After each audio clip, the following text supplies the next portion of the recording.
I am a teacher and he works at a corporate company. Hello guys, welcome back to my channel. आप सबका मेरे channel पे welcome है। No मेरा नहीं, हमारे चैनल पे आपका वेलकम है। हम यहाँ पे बहुत बढ़िया, हम आई होप आप सब भी वहाँ पे बहुत बढ़िया होंगे।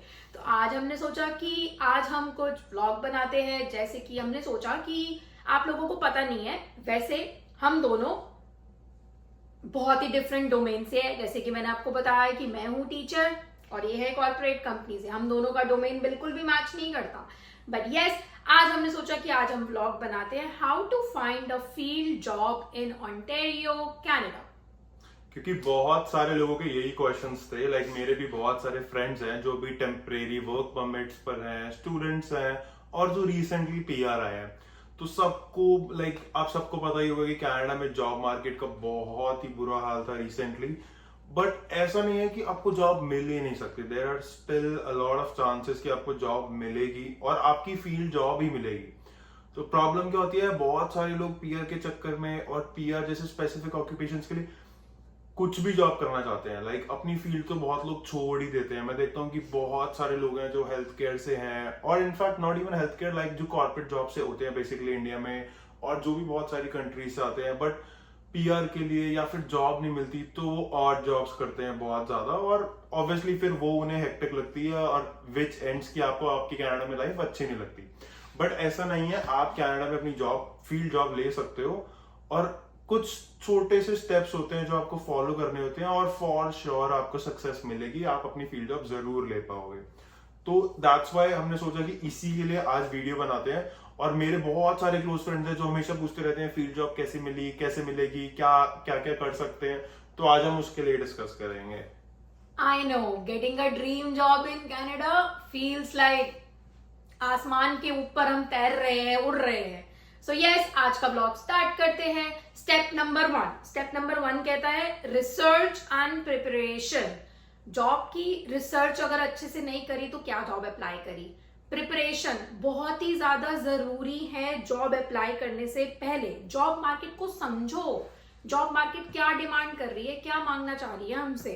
सेकेंडली, फील्ड जॉब, किस किस प्रोविंस में कैसी कैसी फील्ड जॉब की डिमांड है। Would you like to say something Pratik? तो आपकी जो भी फील्ड है पहले उसके बारे में रिसर्च करो। तो ऐसा होता है कि मैं ये नहीं बोलूंगा कि हर प्रोविंस में अलग अलग है, बट बहुत सारे प्रोविंसेस में कुछ स्पेशलाइजेशन है। फॉर एग्जाम्पल, अगर आप ऑयल एंड गैस या माइनिंग इंडस्ट्री से हो तो obviously Alberta is one of them. और अगर आप आईटी जॉब्स में हो तो ऑब्वियसली टोरंटो हो गया, बीसी ब्रिटिश कोलंबिया हो गया। तो ऐसे आप पहले अपनी जॉब मार्केट की पूरी रिसर्च करो कि आपकी फील्ड की कहाँ पे बहुत ज्यादा डिमांड है। For example, Aastha is teacher, तो आपको पता है टीचर तो हर जगह डिमांड है ही है, but for example British Columbia में अभी पीआर के प्रोग्राम्स है जिसमें वो अर्ली चाइल्डहुड एडुकेटर्स को पीआर दे रहे हैं। तो ऑब्वियसली यू नो कि वहां पे ईसीई की बहुत ज्यादा डिमांड है, वो लोग पे भी अच्छा करेंगे। तो ऐसा भी होता है। तो आपको अपनी पूरी जो जॉब मार्केट है उसको आइडेंटिफाई करना है कि आपकी फील्ड की कहाँ पे वैल्यू है। Before starting the step second, I would like to say ये हम बहुत स्टैंडर्ड सा स्टेप्स बता रहे हैं जो एक हर जॉब को वैलिड करेगा। ये नहीं है कि मेरी टीचर जॉब को ही वैलिड करेगा या प्रतीक की कॉर्पोरेट जॉब को ही वैलिड करेगा। ये बेसिक स्टैंडर्ड फॉर्मेट है जो बेसिकली हर किसी जॉब पे यूज होगा। Secondly, job search. Job search बहुत ही मेजर फैक्टर रोल प्ले करता है। कहाँ आप जॉब सर्च कर सकते हो? ऑनलाइन वेबसाइट्स, नेटवर्किंग बनाओ। नेटवर्किंग कनाडा में नहीं बनी तो भाई कहते कुछ नहीं बना। नेटवर्किंग होनी बहुत जरूरी है। कंपनी वेबसाइट्स पे जाके सर्च करो, वहां पे देखो, क्या करियर साइट पे जाओ, कहाँ का क्या क्या जॉब अप्लाई करनी है, किस चीज की वैकेंसी निकली हुई है। तो जॉब सर्च ऑब्वियसली एक one of the major part है, बट जॉब सर्च से पहले मैं एक चीज बोलूंगा। जॉब सर्च से पहले you just check your qualification and skills. तो यहां पर अगर आपको कोई भी अपनी फील्ड जॉब करनी है उसके बारे में जब आप रिसर्च करते हो तो बहुत सारी फील्ड्स में ऐसा है कि आपको हर चीज के लिए लाइसेंस चाहिए। कनाडा में अगर आपको सिक्योरिटी गार्ड की नौकरी भी चाहिए तो भी आपको लाइसेंस चाहिए होता है। तो आपकी जो भी फील्ड है, आप जो भी आपका बैकग्राउंड है, पहले आप उस पर रिसर्च करो कि उसमें क्या एजुकेशनल क्वालिफिकेशन चाहिए, क्या स्किल्स आपको चाहिए, और वर्क ऑन देम। जब आप इवन कि आप वर्क परमिट पे हो, पीआर हो, स्टूडेंट हो, B it what ever your visa status is, पहले आप अपनी जॉब के लिए क्या क्वालिफिकेशन रिक्वायर्ड है उस पर रिसर्च करो। तो बहुत सारी जॉब्स हैं। For example, she is a teacher, but आपको यहाँ क्वालिफाइड टीचर के लिए आपको लाइसेंस चाहिए, सिक्योरिटी गार्ड आपको लाइसेंस चाहिए, तो जितने भी ऑक्यूपेशन हैं डिफरेंट डिफरेंट लाइसेंसेस चाहिए, डिफरेंट डिफरेंट स्किल्स चाहिए। और पहले मैं आपको क्या रिकमेंड करूंगा, फॉर एग्जांपल आपकी जो भी फील्ड जॉब है, आप उसके रिगार्डिंग जॉब सर्च करते हो ऑनलाइन पोर्टल्स पे, बहुत सारी जॉब के पोर्टल्स पे जाओ और while you are applying for the jobs, look कि वो लोग क्या मांग रहे हैं। तो हमेशा आप जब भी कोई जॉब देखते हो तो उसमें लिखा होता है कि हमें ये रिक्वायरमेंट्स चाहिए, this certification would be an asset, this qualification would be preferred. तो ये कुछ लाइंस होती हैं, स्टैंडर्ड लाइंस होती हैं हर जॉब पोस्टिंग के लिए। तो यू गो फॉर दैट और आप उन स्किल्स पे, उन सर्टिफिकेशंस पे, उन लाइसेंसेस पे, उन क्वालिफिकेशंस पे वर्क करना स्टार्ट करो and then apply for a perfect job. तो ऐसा नहीं होना चाहिए कि आप कुछ भी जॉब अप्लाई कर रहे हो।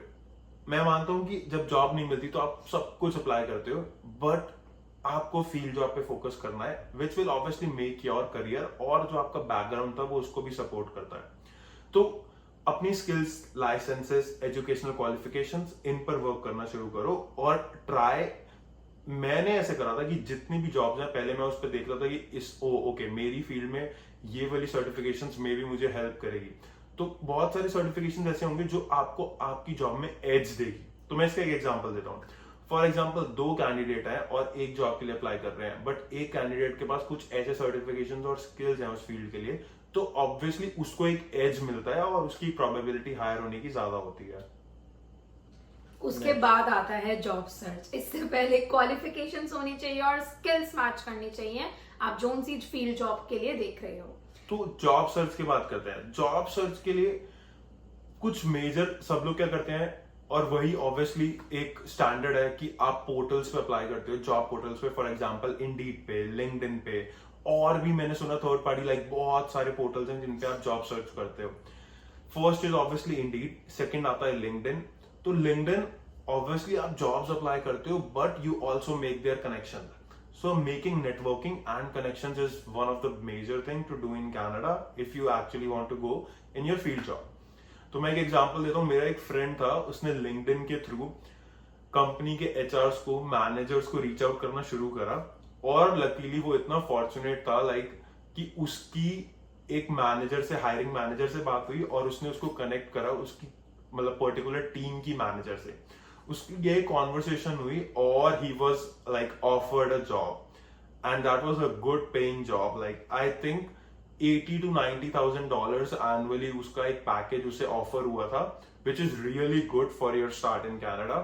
तो नेटवर्किंग करो जितनी ज्यादा हो सकती है, बाहर निकलो, लोगों से बात करो, लोगों से मिलो। ऐसा मत करो कि भाई आप 7 days कुछ स्टूडेंट हो या फिर जॉब कर रहे हो या फिर पीआर हो, बस मजदूरी करी जा रहे हो, किसी से नहीं मिल रहे, कहीं बाहर नहीं जा रहे। तो वो आपको कभी भी, आप अगर अकेले रहोगे ना और आप सोचोगे कि यहाँ पे बहुत कुछ कर लोगे, तो ऐसा नहीं होगा। नेटवर्किंग इज मस्ट है। अपने नेटवर्क्स बनाओ, ऑनलाइन जॉब्स को पूरा छान दो, लाइक पोर्टल्स पे जाओ, इंडीड पे जाओ, और इंडीड पे कुछ जॉब्स होंगी जो आपको कंपनीज के पोर्टल पे लेके जाती हैं। आपकी फील्ड की जो कंपनीज आपको पता है, फॉर एग्जांपल आप फाइनेंस में हो तो फाइनेंस की कंपनीज की वेबसाइट्स पे जाओ, उनके करियर साइट्स पे जाओ और उनकी लिस्टिंग्स चेक करो कि उन्होंने कब हायर करा था, क्या उनकी पोस्टिंग्स हैं, क्या उनकी क्वालिफिकेशंस रिक्वायर्ड है। तो आप कंपनीज की वेबसाइट पे स्पेसिफिकली जाके अप्लाई करो, और इंडीड जैसे पोर्टल्स पे भी अप्लाई करो, लिंक्डइन पे अप्लाई करो, लिंक्डइन पे कनेक्शंस बनाओ, ऑफलाइन इन पर्सन कनेक्शंस बनाओ, अपने नेटवर्किंग करो। तो ये ही कुछ लाइक स्टैंडर्ड ऑप्शंस हैं आपकी जॉब सर्च के लिए। वाह वाह। नेक्स्ट स्टेप आता है रिज्यूम एंड कवर लेटर। तो सबने सुना ही होगा, resume should be ATS friendly. इसको नहीं पता था, इसको भी मैंने ही बताया था यहाँ पर। और बहुत मेरे को ऐसा लगता है जो मेजर की है ना, लाइक एक ही की है आपके यहाँ जॉब लेने के लिए, वो है आपका रिज्यूमे और कवर लेटर। तो ऑब्वियसली हम एक डिफरेंट ब्लॉग बनाएंगे इसके बारे में कि रिज्यूमे और कवर लेटर कैसे बनाना है। तो मैं क्या देख रहा था, मैंने ऐसा नोट करा, इंस्टाग्राम पे बहुत सारे इन्फ्लुएंसर्स ऐसे हैं जो कि रील्स डालते हैं कि I secured 185K of job, I secured 90K of job. तो उन लोगों ने जॉब सिक्योर करी। अब वो लोग क्या कर रहे हैं, वो लोग वेबिनार्स कर रहे हैं और बहुत ज्यादा पैसे चार्ज कर रहे हैं, लाइक $500, $1,000 फॉर अ वेबिनार, जिसमें वो आपको बेसिक चीजें ही बताते हैं। ऑब्वियसली वो आपको कुछ ज्यादा ही बताएंगे, क्योंकि obviously you are paying something, तो वो आपको और रिसर्च करके बताएंगे और टिप्स एंड ट्रिक्स देंगे, which is a good thing. मैं ये नहीं कह रहा कि वो बुरी थिंग है, बट आप ट्राई करो पहले अपने आप से भी। यही बहुत स्टैंडर्ड सी चीजें हैं जो हर कोई फॉलो करता है, and this will obviously lead you like land you a very good job, your dream job. Resume और कवर लेटर ऐसा बनाओ कि मन से निकले, सोने पे सुहागा। और हम एटीएस फ्रेंडली रिज्यूम की बात कर रहे थे, तो रिज्यूम और कवर लेटर जो मैं बोल रहा हूँ बस यही की है आपकी जॉब के लिए। एटीएस फ्रेंडली इज लाइक, आप ऐसा सोचो, अगर आपको पता है कि कितने सारे लोग एक पर्टिकुलर जॉब के लिए अप्लाई कर रहे हैं, फॉर एग्जाम्पल एक जॉब के लिए 100 एप्लीकेंट्स हैं, और 100 एप्लीकेंट्स में 50 एप्लीकेंट्स ऐसे हैं जो उस जॉब की फुलफिलमेंट्स हैं, जो रिक्वायरमेंट्स हैं उसे फुलफिल करते हैं। तो ऑब्वियसली जो भी पर्सन हायर कर रहा है, आप अपने आप को एज एन हायरिंग पर्सन की जगह रख के देखो, like keep yourself in their shoes and just think, अगर आप उनकी जगह होते तो क्या आपके पास इतना टाइम होगा? क्या कनाडा में किसी के पास इतना टाइम है जो 50 या 100 सीवी को एक एक को देखेगा? नहीं देखने वाला। तो एटीएस फ्रेंडली रिज्यूम क्या होता है? फॉर एग्जांपल एक जॉब है और उसमें जो भी कीवर्ड्स हैं, जो उनकी एक्सपीरियंस वो मांग रहे हैं, जो रिक्वायरमेंट्स है, जो जॉब ड्यूटीज है, उसमें जो कीवर्ड्स हैं, लाइक फॉर एग्जांपल आपको कोई मांग रहा है कि डेटा एनालिटिक्स आना चाहिए, तो आपके रिज्यूमे में डेटा एनालिटिक्स कहीं भी नहीं लिखा हुआ, बट आपको आता है, आपका सीवी कभी भी नहीं पिक होगा, लाइक नेवर एवर आपको कॉल आएगी। बट जो उनकी जॉब रिस्पॉन्सिबिलिटीज है और आपका जो वर्क एक्सपीरियंस आपने सीवी पे डाला हुआ है वो अलाइन होता है, फॉर श्योर आपको कॉल आएगी, आपके कीवर्ड्स अलाइन होते हैं। सेम विद कवर लेटर, आपका कवर लेटर और उनकी जॉब रिस्पॉन्सिबिलिटीज ऐसा आपको दिखाते हैं कि आपका एक्सपीरियंस था उसमें, एंड यू एक्चुअली नो और you are keen to learn in that job, तो आपको डेफिनेटली कॉल आएगी। आपको मैं बोलता हूं कि इंटरव्यू पे आप बाद में सिलेक्ट हो ना हो, नॉट अ बिग डील, वो चलो बात की बात है, बट एटलीस्ट अगर आपको इंटरव्यू कॉल भी आ रही है ना, तो आप ये समझो कि you have made to that step कि you are eligible and you can do that. इतनी बात तो क्लियर हो गई कि रिज्यूम और कवर लेटर बहुत ही ज्यादा मेजर फैक्टर प्ले करता है, तो उस पर ज्यादा वर्क ऑन करना चाहिए हम लोगों को। सो नेक्स्ट स्टेप आता है एप्लीकेशन प्रोसेस। तो एप्लीकेशन प्रोसेस, आप कोई भी जॉब अप्लाई करते हो ना, तो मैं देखता हूँ मेरे फ्रेंड्स हैं वो लोग दिन में 50-100 जॉब अप्लाई कर रहे हैं, पर बोल रहे हैं हमें कोई रिवर्ट नहीं आ रहा, हम सीवी पे भी वर्क कर रहे हैं। बट कुछ लोग क्या करते हैं, आप पोस्टिंग देखते होगे, लाइक लिंक्डइन पे होती है, इंडीड पे होती है, जो इजी अप्लाई होती है, आपने क्लिक करा, बस रेज्यूम अपलोड करा, दैट्स इट। लोग सेम ही रेज्यूमे, सेम ही कवर लेटर तो नहीं बोलूंगा, but resume same he 50-50 jobs में एक ही बार अप्लाई कर रहे हैं, कभी नहीं मिलेगी जॉब। आपको हर जॉब स्पेसिफिक के लिए अपना रिज्यूम और कवर लेटर हमेशा मॉडिफाई करना पड़ेगा, अदरवाइज नहीं मिलेगी। मैं अपना और आज तक अभी पर्सनल एक्सपीरियंस बताता हूँ, मैंने भी बहुत सारी जॉब्स अप्लाई करी, बट मैंने देखा जब भी मुझे कोई भी इंटरव्यू कॉल आता है ना, like I have given multiple interviews here, मुझे जब भी कोई इंटरव्यू कॉल आता है ना, वो हमेशा वहीं से आता है जहां पे मुझे लगता है ये वाला मेरा सीवी और ये वाली job responsibilities like 80 to 90% align हो रही थी। लाइक ऑब्वियसली ये तुक्का तो नहीं है, बट हमेशा मैं उसे रीवेरीफाई करता हूँ, हमेशा वही से कॉल आएगा जहां पे आपका रिज्यूमे मैच कर रहा होगा, लाइक आप रिस्पॉन्सिबिलिटीज अलाइन कर पा रहे होगे, सिर्फ वहीं से कॉल आएगा। तो जब भी आप कोई भी एप्लीकेशन फिल करते हो, लिंक्डइन पे, इंडीड पे या कंपनी पोर्टल्स पे जाके, मेक श्योर कि आप वो एप्लीकेशन पूरी थ्रू आउट फिल कर रहे हो, उसमें आलस नहीं दिखा रहे। लाइक लोग क्या करते हैं, आपको अगर पूछा एजुकेशनल या जॉब रिक्वायरमेंट्स, मुझे पता है वो लोगों को बहुत बड़ा प्रोसेस लगता है, आपको बार बार डिटेल्स भरनी पड़ रही हैं, even if it's mentioned in your CV, but आप भरोगे ना, ट्रस्ट मी, वो बहुत अच्छा आपको रिप्रेजेंट करता है, आपकी प्रोफाइल बहुत अच्छी रिप्रेजेंट करता है। तो मेक श्योर कि आप each and every detail fill कर रहे हो, and which is also true, आप कुछ भी गलत इंफॉर्मेशन नहीं दे रहे। फॉर एग्जाम्पल पूछते हैं आपकी लाइक कास्ट क्या है और रिलीजन क्या है, उसमें एक ऑप्शन होता है यस, नो और प्रेफर नॉट टू आंसर, वो आपकी चॉइस है, आपको क्या आंसर करना है। आपकी एजुकेशनल क्वालिफिकेशंस, वर्क एक्सपीरियंस, उन सबको स्किप मत करो, फुल्ली अप्लाई करो, like each and every detail को ढंग से पढ़ के भरो। After filling the application process, next आता है हमारा फोन कॉल इंटरव्यू। तो इंटरव्यू में बेसिकली अगर आपकी फाइल सेलेक्ट होती है, आप ये सारी चीजें फॉलो करते हो, फॉर श्योर आपको मैं बोलूंगा 80 to 90% चांसेस हैं ही कि आपको इंटरव्यू कॉल आएगा। तो जब अभी आपको इंटरव्यू कॉल आए आप उसे एक्सेप्ट करो, और जो भी आपका टाइम स्लॉट है, तो इंटरव्यू के लिए कुछ बेसिक स्टैंडर्ड्स हैं जो आपको हमेशा फॉलो करने चाहिए। बताओ। मुझे आज ही इस बारे में ज्ञान मिला क्योंकि मुझे भी एक इंटरव्यू कॉल आई है एक और न्यू जॉब की। सबसे पहली चीज, अच्छे से उस जॉब के बारे में ना पढ़ लो, क्या रिस्पॉन्सिबिलिटीज हैं। फॉर एग्जाम्पल मैंने एक जॉब भरी थी इंडीड पे, अब मैं उसी इंडीड की एप्लीकेशन पे जाऊंगी, जो भी उन्होंने उसमें रिस्पॉन्सिबिलिटीज लिखी थी, कंपनी के बारे में लिखा था, I have to read everything. So for example अगर वो मुझे इंटरव्यू के लिए कॉल करते हैं, तो मुझे पहले से अवेयर तो हो कि कंपनी है किस बारे में, क्या रिस्पॉन्सिबिलिटीज है। मैंने तो रिज्यूम डाल दिया था विदाउट देखना कि मतलब उसमें क्या था क्या नहीं था। अब मैं उसकी जॉब रिस्पॉन्सिबिलिटीज पढ़ूंगी कि कंपनी क्या चाहती है, क्या रिस्पॉन्सिबिलिटीज है, क्या एक्सपीरियंस मांग रही थी, क्या स्किल्स मांग रही थी। मेरे पास सब कुछ है। अब मैं उसको अच्छे से पढ़ूंगी, इंटरव्यू के लिए अच्छे से अपने आप को प्रिपेयर करूंगी। ये नहीं है कि दे दिया इंटरव्यू, कॉल आएगा नहीं आएगा, no, I have to make sure कि मुझे कॉल आए, तो मुझे इंटरव्यू के लिए अच्छे से प्रिपेयर करना है। हाँ, क्योंकि यही होता है जब आप जॉब अप्लाई कर रहे होते हो, तो ऑब्वियसली आज मैं अगर बैठा हूँ, मैंने फॉर एग्जांपल मैंने बना लिया कि मैं भाई जॉब्स अप्लाई कर रहा हूँ, और मैं आज मैं 15-20 जॉब अप्लाई कर दूं, कल फिर से अप्लाई कर रहा हूँ, बट मतलब एकदम से कोई इंटरव्यू कॉल आ जाएगा और मुझे पता लगेगा कि मैंने 50 जॉब्स ऑलरेडी अप्लाई कर रखी है, तो आपको याद तो होगा ही नहीं कि उस जॉब में क्या रिक्वायरमेंट्स थी क्या नहीं थी। तो आपको जब भी किसी भी कंपनी से इंटरव्यू कॉल आता है, आप एक्सेप्ट करते हो और इंटरव्यू स्लॉट होता है, तो ऑब्वियसली यहाँ पे ऐसा नहीं है कि आपको एकदम से इंटरव्यू कॉल आएगा और एकदम से इंटरव्यू ले लेंगे। वो ऑब्वियसली आपका एक इंटरव्यू शेड्यूल करेंगे, स्लॉट डालेंगे, सब कुछ देंगे, आपको टाइम मिलेगा। तो आप वापस से उस जॉब एप्लीकेशन पे जाओ और उसकी रिस्पॉन्सिबिलिटीज देखो कि वो लोग किस काम के लिए मांग रहे थे, क्या रिक्वायरमेंट्स थी, और वो कंपनी का बैकग्राउंड क्या है। इंटरव्यू से पहले उस कंपनी के बारे में पूरा छान दो कि वो क्या करती है, क्या उसकी प्रोजेक्ट्स हैं, क्या उसका फ्यूचर है, मतलब गोल है, क्या उसका एम है, विजन, मिशन, क्या उसके करंट प्रोजेक्ट्स है, सब कुछ छान दो।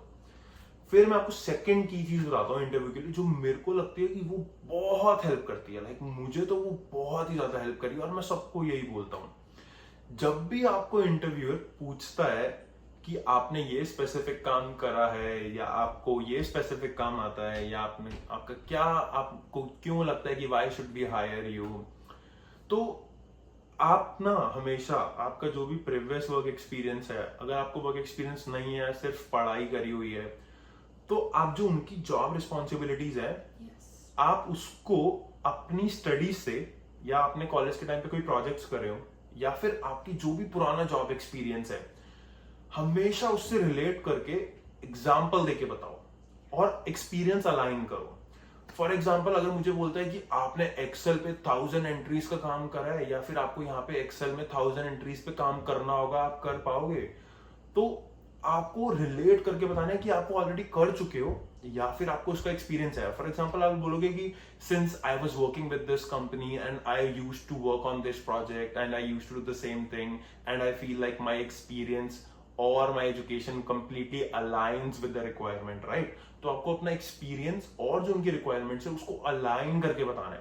तो जितना आप रिलेट करके बताओगे, तो उतना इट रिप्रेजेंट्स योरसेल्फ कि आपको आता है, आप कॉन्फिडेंट हो और आप करोगे। और आप नहीं भी आता बट आप उसको ऐसा रिलेट करके बता रहे हो कि आपने उसके बारे में पढ़ा हुआ है, तो इट शोज कि आप में एक लर्निंग की पावर है, and you will be ready to learn और you will be a quick learner. And don't forget to practise your common interview questions, क्योंकि कॉमन इंटरव्यू क्वेश्चंस का भी एक बहुत बड़ा इंपॉर्टेंट पार्ट है। एग्जैक्टली। तो आप कभी भी गूगल पे जाओ, चैट जीपीटी पे जाओ, कहीं पे भी जाओ, और उन्हें चैट जीपीटी पे जाओ, आजकल तो सब लोग वहीं पे करते हैं, आप उससे जाकर बोलो कि मेरी ये जॉब रिस्पॉन्सिबिलिटीज है, इस जॉब के लिए मैंने अप्लाई करा था, मुझे इंटरव्यू कॉल आया है, तो किन क्वेश्चंस के लिए मैं प्रिपेयर करूं। तो बहुत सारे एआई टूल्स हैं, इवन गूगल पे भी आप चैट जीपीटी पे जाके पूछोगे तो वो आपको एक लिस्ट ऑफ क्वेश्चंस दे देंगे। तो आप ट्राई करो, उन क्वेश्चंस के लिए प्रिपेयर करो। ऐसा ऑब्वियसली नहीं होगा कि इंटरव्यूअर आपसे एग्जैक्ट सेम पूछ लेगा, हो सकता है पूछ भी ले 1-2 क्वेश्चंस, बट नहीं पूछेगा। बट वाइल आप जब वो क्वेश्चंस के लिए प्रिपेयर कर रहे होगे, उसमें आप इतने सारे पॉइंट्स खुद से बना चुके होगे कि you will be very confident in answering interviewers questions, क्योंकि ऑब्वियसली वो रिलेटेड ही नहीं होंगे। तो चैट जीपीटी आपको बहुत सारे क्वेश्चंस दे देगा। चैट जीपीटी पे भी ना यूज करना आना चाहिए, हर किसी को यूज करना नहीं आता। चैट जीपीटी आप अलग अलग कमांड्स दो, उससे अलग अलग क्वेश्चंस पूछो कि भाई मुझे और क्वेश्चंस बताओ, या रिलेटेबल मुझे क्या इंटरव्यू पूछ सकता है, या मैं कैसे इंटरव्यू ले सकता हूँ, ऐसे अलग अलग अलग सिनेरियोस देके उससे क्वेश्चंस पूछो, and he will tell you like it will tell you a lot of series of questions, और आप उनके लिए प्रिपेयर करो।